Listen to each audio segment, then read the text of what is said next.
Las imágenes simbólicas tienen el poder de revelar una sabiduría que ha estado mucho tiempo oculta para la comprensión humana. ¿Podría la antigua tradición esotérica del tarot proporcionarnos la clave para desentrañar este lenguaje simbólico? Al rastrear las raíces de la tradición del tarot, notamos que las imágenes del mazo de tarot han cautivado a estudiosos durante siglos. Estas imágenes enigmáticas y su profundidad simbólica han trascendido la mera adivinación, emergiendo como una herramienta profunda para la autoexploración y el despertar interior. Para comprender completamente los orígenes del tarot, necesitamos destacar sus lazos con las ricas tradiciones culturales del pasado. Aunque su lugar exacto, de nacimiento, permanece envuelto en misterio, las referencias documentadas más antiguas sobre las cartas de tarot se remontan a la Europa del siglo XV, en Italia, en medio de la efervescencia cultural del Renacimiento.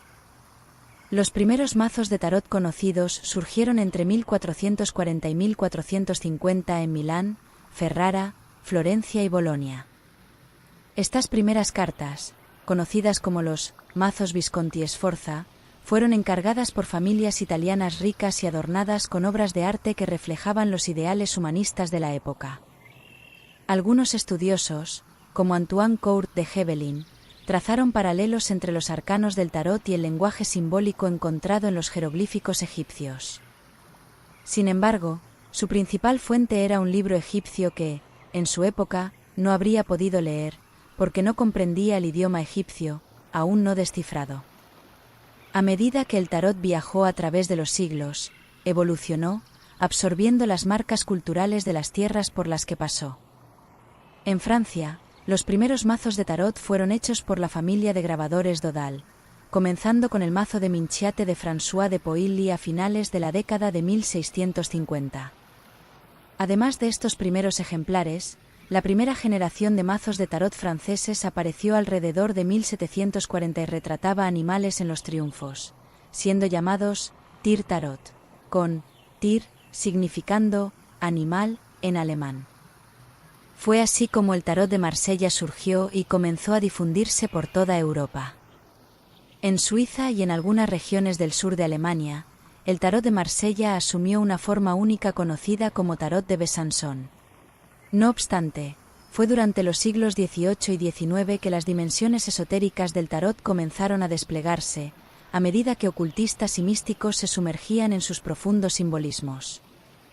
A lo largo de los siglos que siguieron, las imágenes arquetípicas del tarot resonaron con el inconsciente colectivo, revelando un lenguaje profundo que hablaba a la propia esencia de la experiencia humana. Conexión oculta del tarot.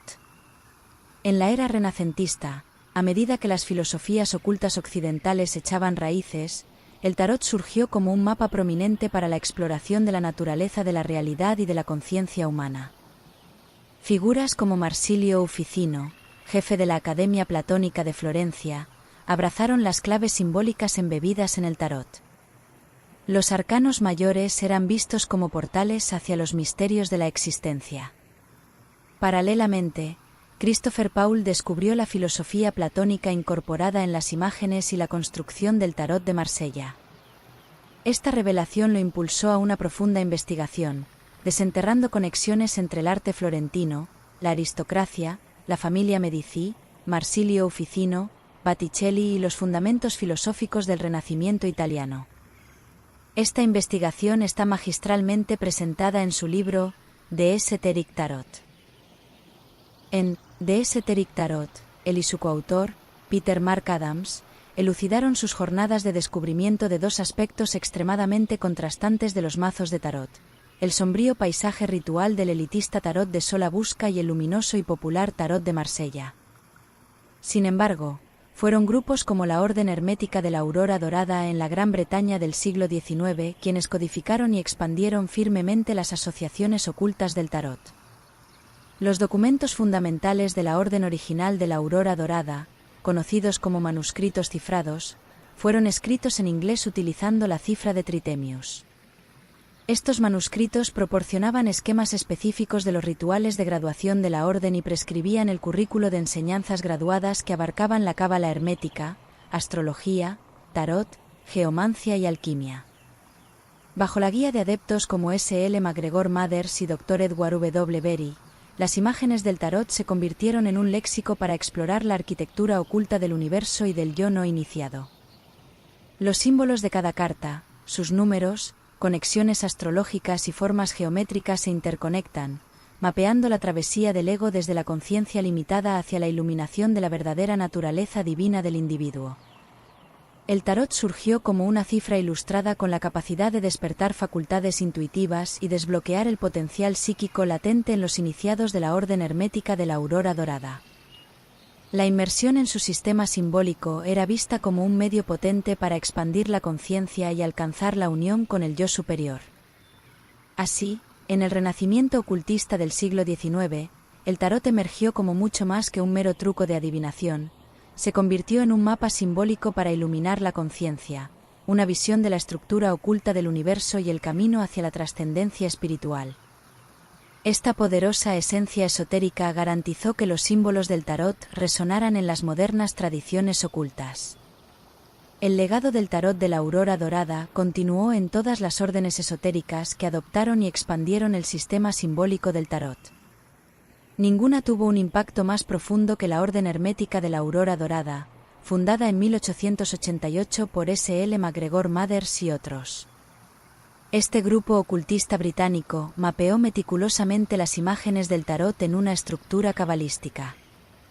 Aunque las raíces esotéricas del tarot pueden ser rastreadas hasta ocultistas renacentistas como Eliphas Levi, fue la Orden Hermética de la Aurora Dorada la que catalizó la integración simbólica del mazo en el Renacimiento mágico occidental a finales del siglo XIX.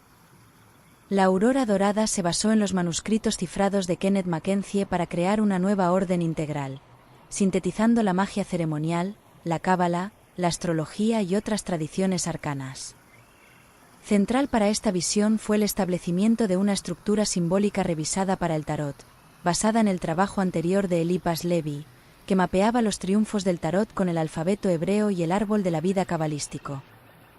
La Aurora Dorada codificó y expandió meticulosamente estas correspondencias. Los 22 arcanos mayores fueron definitivamente atribuidos a las 22 letras hebreas, caminos en el árbol de la vida, asociaciones astrológicas, nombres angelicales y otros misterios ocultos. Las imágenes ilustrativas del tarot en sí asumieron un significado profundo, sirviendo como claves visuales que incorporaron estas atribuciones esotéricas multicapa.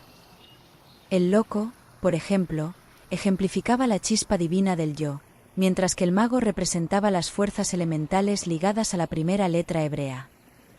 Esta compleja estructura simbólica permitió a los iniciados de la Aurora Dorada involucrarse en prácticas inmersivas, como rituales ceremoniales y meditaciones entrelazadas con las imágenes del tarot y sus correspondencias. Los valores numerológicos de las cartas del mismo palo y las cartas de la corte estaban imbuidas de capas adicionales de significado oculto, superpuestas a las narrativas arquetípicas del tarot. Arthur Edward Watt, el creador del mazo de tarot más influyente del mundo, fue un buscador espiritual y místico que se sustentaba con trabajos freelance de traducción y escritura. En 1889, bajo el seudónimo de Gran Oriente, publicó un manual de adivinación y ocultismo, uno de los primeros libros en inglés sobre cómo leer el tarot. Su fascinación por la escena oculta lo llevó a convertirse en miembro de la Orden Hermética de la Aurora Dorada. Sin embargo, su espiritualidad evolucionó gradualmente, alejándose de la magia ceremonial y acercándose al misticismo cristiano. En 1909, creó el mazo de tarot Rider-Waite en colaboración con Pamela Colman Smith y escribió el libro que lo acompaña, La clave pictórica del tarot. Pamela Colman Smith era una figura influyente en la escena artística de Londres, conocida por entrar en trance y canalizar dibujos mientras escuchaba música.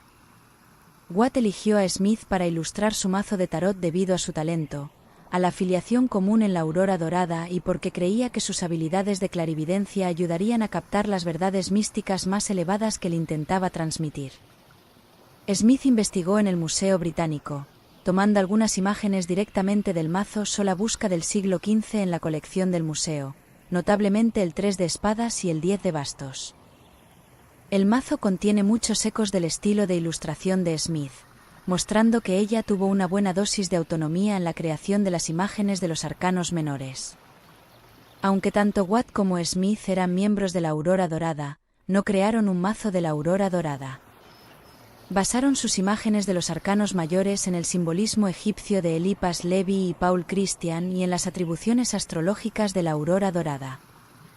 Las imágenes de los arcanos menores ilustran una mezcla de influencias del Bukte, de la Aurora Dorada, del mazo Sola Busca del siglo XV en el Museo Británico y de la propia imaginación de Smith, aunque de relativamente corta duración. La Aurora Dorada estableció un modelo duradero integrando el tarot como una herramienta iniciática principal dentro de la estructura ideológica de los renacimientos mágicos occidentales. Su sistematización jerárquica de correspondencias ocultas se convirtió en ampliamente adoptada, solidificando el estatus del tarot como un mapa simbólico para la expansión de la conciencia y la facilitación de la jornada del alma hacia la iluminación. Los arquetipos junguianos en el tarot. Mientras que la orden hermética de la Aurora Dorada consolidó el lugar del tarot en la filosofía oculta occidental, fue el trabajo seminal del psiquiatra suizo Carl Jung el que reveló los arquetipos simbólicos del mazo como llaves poderosas para mapear el inconsciente colectivo. Las exploraciones de Jung en símbolos, mitos y sueños a través de las culturas lo llevaron a postular la existencia de patrones universales innatos incorporados dentro de la psique humana. Jung creía que los arquetipos eran imágenes y narrativas primordiales que residían en el inconsciente colectivo, moldeando nuestros pensamientos, creencias y comportamientos. No pasó mucho tiempo para que Jung y sus seguidores encontraran paralelismos sorprendentes entre su teoría de los arquetipos y los principales triunfos del tarot. Las imágenes de cada carta del tarot parecían encarnar un arquetipo específico, actuando en su drama simbólico.